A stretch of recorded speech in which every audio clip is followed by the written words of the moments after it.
स्वामी विवेकानंद ने एक बार कहा था कि अपने जीवन का एक लक्ष्य निर्धारित करो, अपने पूरे शरीर को उसे एक लक्ष्य से भर दो और हर दूसरे विचार को अपनी जिंदगी से निकाल दो। यही सफल होने का मूल मंत्र है। हमें से कई लोग डॉक्टर एपीजे अब्दुल कलाम साहब को इंस्पिरेशन मानते हैं, लेकिन क्या आपको पता है कि उनकी इंस्पिरेशन कौन है? स्वामी विवेकानंद। और सिर्फ यही नहीं, बल्कि निकोला टेस्ला, सुभाष चंद्र बोस, लाल बहादुर शास्त्री और भी कई सारे ऐसे लीजेंड्स हैं जिनकी इंस्पिरेशन स्वामी विवेकानंद है। आज हम स्वामी जी के जीवन की 3 कहानियां डिस्कस करेंगे और जीवन की बहुत बड़ी सीख है इन तीनों कहानियों में। पहली कहानी, एक बार स्वामी जी को नदी पार करना था और वो नदी के पास में खड़े थे। तभी एक साधु ने आकर उनसे पूछा, क्या आप ही स्वामी विवेकानंद हो? स्वामी जी ने जवाब दिया कि जी हाँ, मैं ही स्वामी विवेकानंद हूँ। तभी साधु ने पूछा कि स्वामी जी, आप यहाँ पर क्या कर रहे हो? स्वामी जी ने कहा कि मुझे नदी पार करना है और मैं नाव का इंतजार कर रहा हूँ।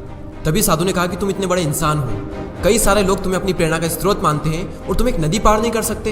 देखो, मैं तुम्हें नदी पार करके बताता हूँ। तभी उस साधु ने पानी पर चल करके उस नदी को पार किया और फिर से पानी पर चल करके स्वामी जी के पास लौट कर आए और बोले कि देखो, मेरे पास इतनी शक्ति है, मेरे पास इतना टैलेंट है, मेरे पास इतना ज्ञान है, उसके बावजूद भी मुझे कोई नहीं जानता। और तुम्हारे पास कोई ज्ञान नहीं, कोई शक्तियाँ नहीं, उसके बावजूद भी तुम्हें सब जानते हैं। तभी स्वामी जी मुस्कुराए और साधु से पूछा कि तुम्हें यह विद्या सीखने में कितना टाइम लगा? साधु ने कहा कि 15 साल।